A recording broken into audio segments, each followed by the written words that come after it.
I am so excited to be speaking today to Laura Penn and have her on my show finally after several attempts over months and months. I think maybe even a year.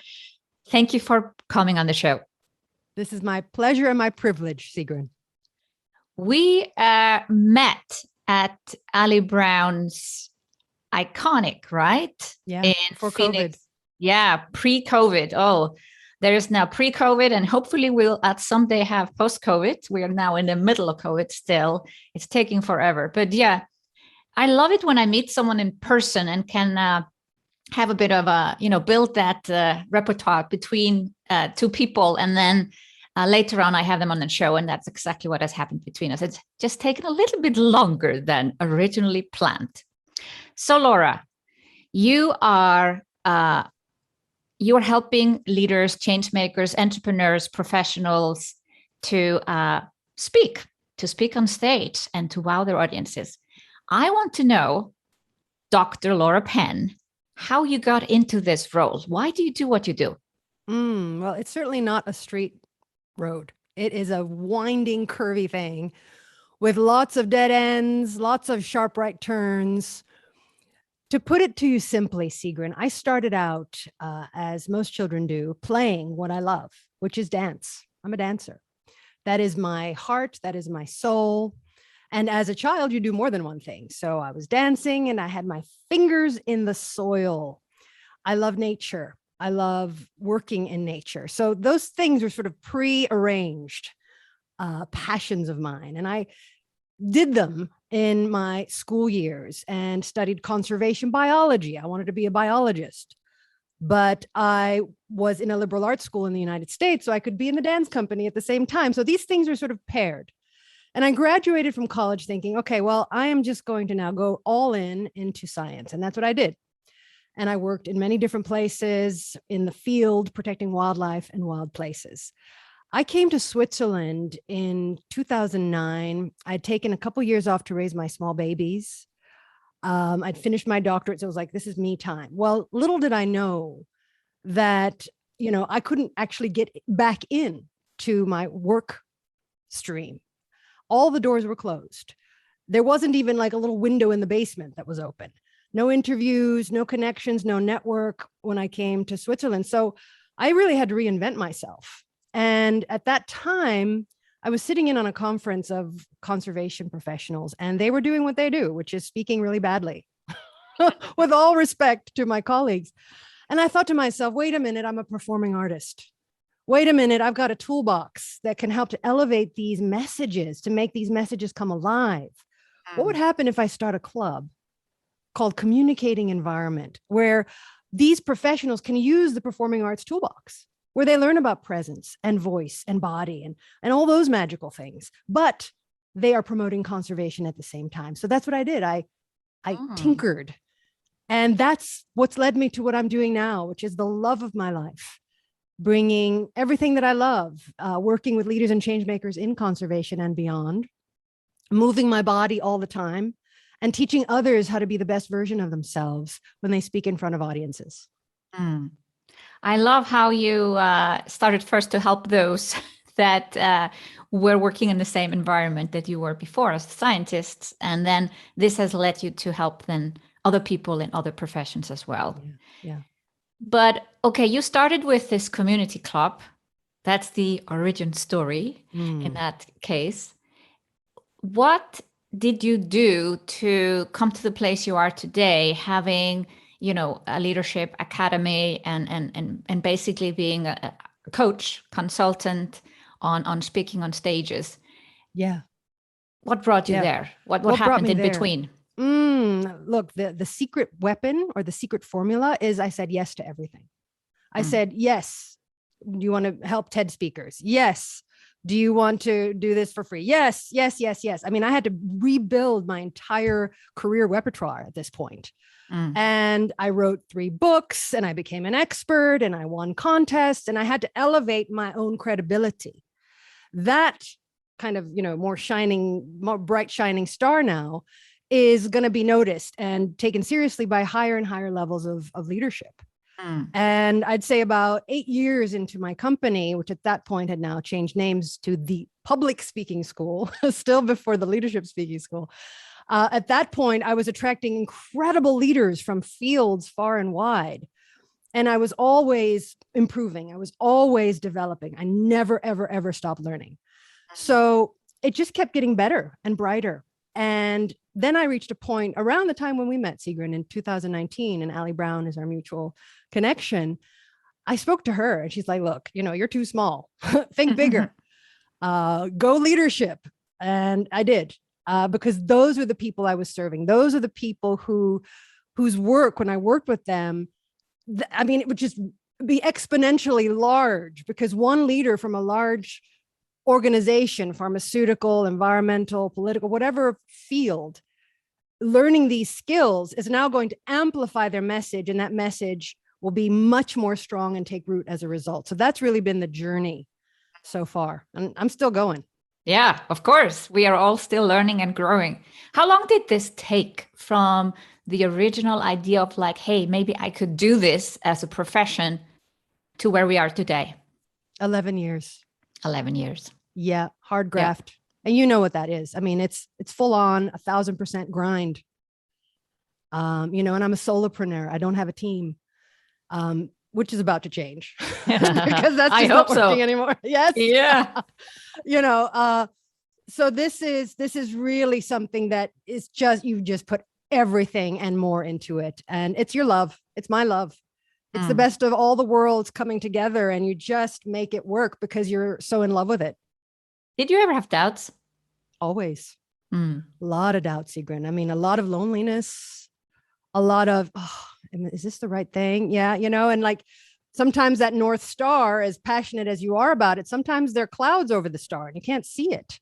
And you're blinded by the smallness. You're blinded by all of the little administrative details, or, these little nitpicky things that happen. And you lose yourself inside of this messiness, and you can't pull yourself out unless you have help.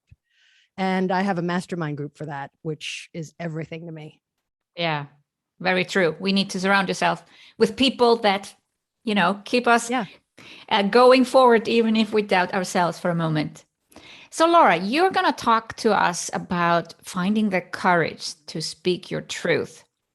What is the problem that you see?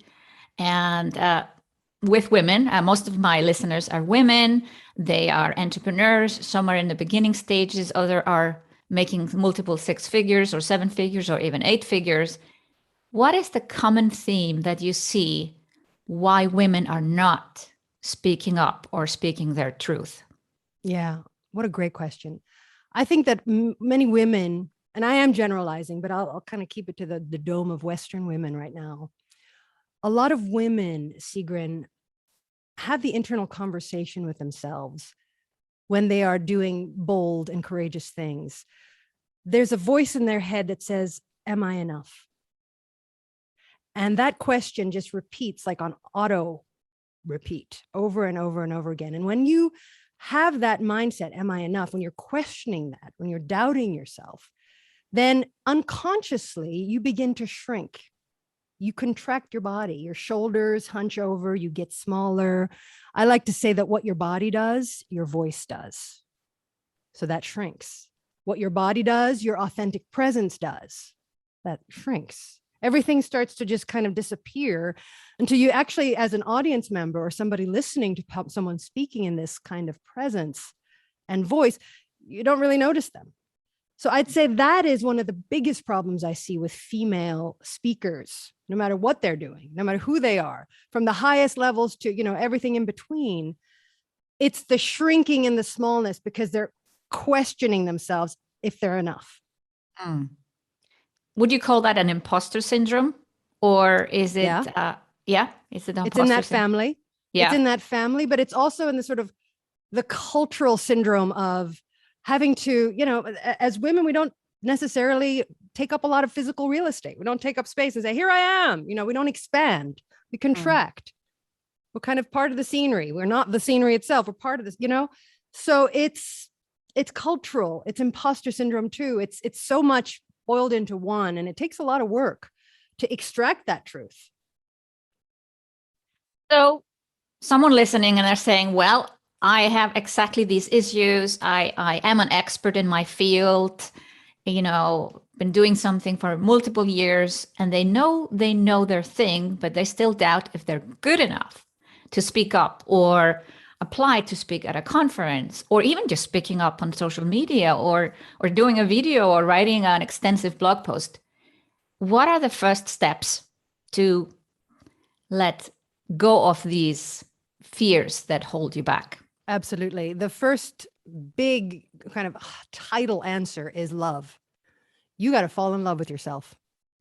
You have to be obsessed with how much you love yourself, because all this work, Sigrun, comes from the inside out, right? So a lot of my peers in my line of work, with all due respect to them, do the Band-Aid solution version. Here's your problem. Oh, here's the solution, right? A Band-Aid. Here's another problem. Band-Aid, Band-Aid, Band-Aid. All that's outside of your body. But, when you're down to the wire and you're in front of that hostile audience and you've got to get the best version of yourself out, those Band-Aids fall off.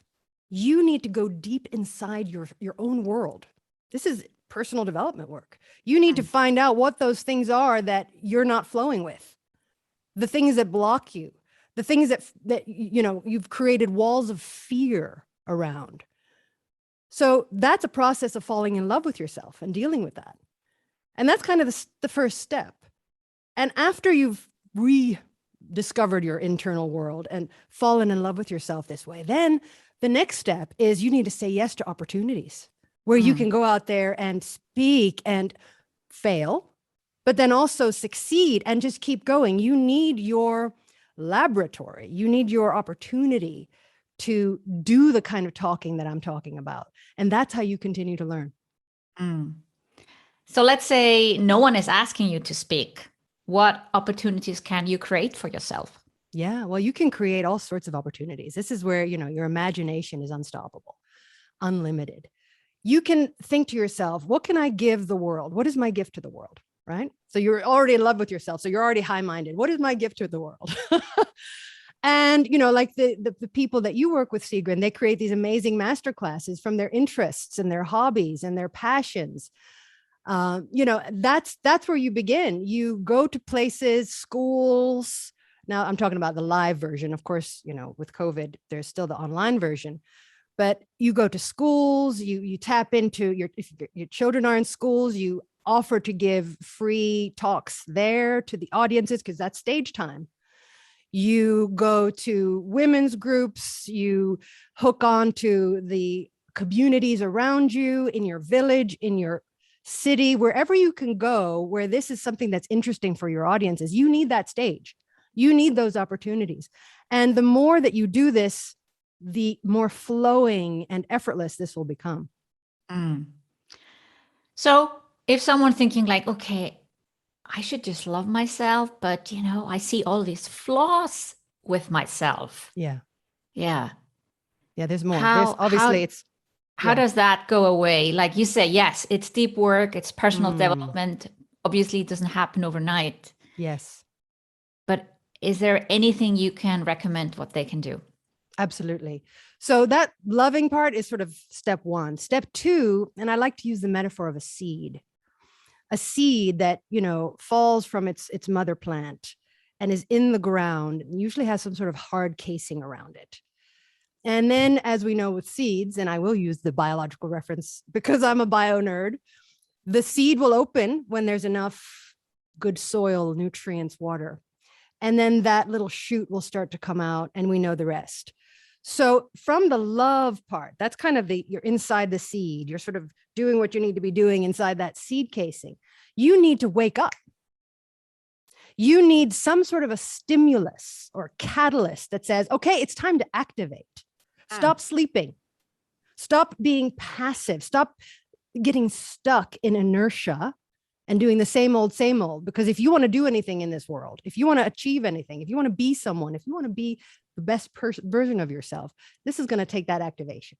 So that's you opening that seed casing. So that awareness, that waking up, that's step two. And then you're looking around, you're like, okay, whoa, this is my playing field. I love this. I'm awake. Now what? From inertia, one of the best steps next is to go to imitation. Yeah, because you're still kind of sleepy. You're still sort of like, what do I do now? Imitation in something like speaking is about find your gurus. Look for the people who inspire you. And in fact, look for the people who are talking the way you want to be talking 3 years from now. And you kind of zero in on that and you study them. You become a little obsessed. Like when I was doing this for myself many years ago, I was obsessed about Oprah Winfrey. I was obsessed about Maya Angelou. I was like, feed me. I just want more. And, you see these opportunities and you start to imitate. Yeah. And it's okay to do that. Don't be hard on yourself for imitation. This is a phase. And after you've studied your guru, after you've done what you can from their toolboxes, etc., the next phase from inertia to imitation is imagination. And this is where your one of your first questions, how do you find these opportunities? Now you're like, okay, where do I talk? How do I talk? Imagination. Where do I go? And the good news is that one opportunity usually leads to another. Yep. And your mindset should be say yes to everything. And then there you are, imagination now. So you're developing your own repertoire. You're kind of creating this own creature. Your sprout is now coming out of the soil and dancing with the sun, the water, the nutrients, and you're growing, growing, growing, growing. And from there, you can be unstoppable if you want to. Sounds so easy when you explain it this way. Yeah, I know. But we know this is hard work. I know that you can probably not generalize, but we're still trying to do that, to explain to the audience. How long does this take? It's self-regulated. I'm all about momentum. So I feel like when you start this process, like don't stop, because then it takes a long time. I think it's really powerful to get going and then keep taking it, keep going. This is all individual. It depends on how much work you've got to do on yourself. How strong is that I am not enough message? How deep are the walls that you've built for yourself where you are not allowing yourself to interact with the world in your true sense? It depends on that. It also depends on who you surround yourself with. And, are these people in your life influences that support this new growth, this little sprout? I always say when I create content for high stakes talks that I do, I don't want any negative influence. Literally, like I have a set group of people who I read my scripts to. I ask for specific feedback because you're so fragile in that just coming out sprout stage. So you need to think about taking care of yourself, loving yourself that way, being kind to yourself. And then when you surround yourself with more people and that amplifies you and you're getting positive reinforcement from the opportunities you're saying yes to, you actually begin to kind of grow from the inside out in strength and courage. And then this is the fun part, Sigrun, you get addicted. It's addictive because you've got pleasure hormones. Our bodies are designed to tell you what they want more of, right? You feel good. And your serotonin, your dopamine, your endorphins, they're all coursing through your bloodstream and you want more as soon as possible. So it's sort of a self-contained unit at that point. Yeah. Yeah. It's like, almost comparing this to, let's say, running. Yeah. I did not like running at all. And it's very hard to kind of just put on the clothes and go out. And the first kilometer or whatever, the first distance is still hard. The legs feel very heavy. And there comes a point when it switches over to this almost automation, Yeah. You're just moving. Your body gets it. And then when your body gets it, you're like, okay, I want more. That's exactly right. That's a perfect metaphor. I did my first and last 10K run 2007, and I'm an asthma patient, so this was quite big for me. I even didn't have to do sports in school, but I wanted to do 60 minutes 10K. Wow. And I prepared for 3 months, not as much as I wanted to, but I still made it. And I remember the day, it was so beautiful. And I had exactly this feeling of like, the first K, a little bit hard, but after that, I just kept on running and I achieved my goal of 60 minutes. And the same day I went for a 8K walk as well. I was just Wow. on a high. Yeah, exactly. And when you were describing this feeling of finally being able to speak your truth and get addicted to it, I thought of my running experience. Yeah, that's perfect. And it, you know, the word addictive is kind of scary. I like the word obsessed. I love the word kind of, you know, totally in love with. Love. Love covers a lot of bases. But yes, you can really immerse yourself that way. And then you just, you know, the sky is the limit. Yeah, it is. And for those who would like some help getting to this place, what is the best way to find out more about you, Laura?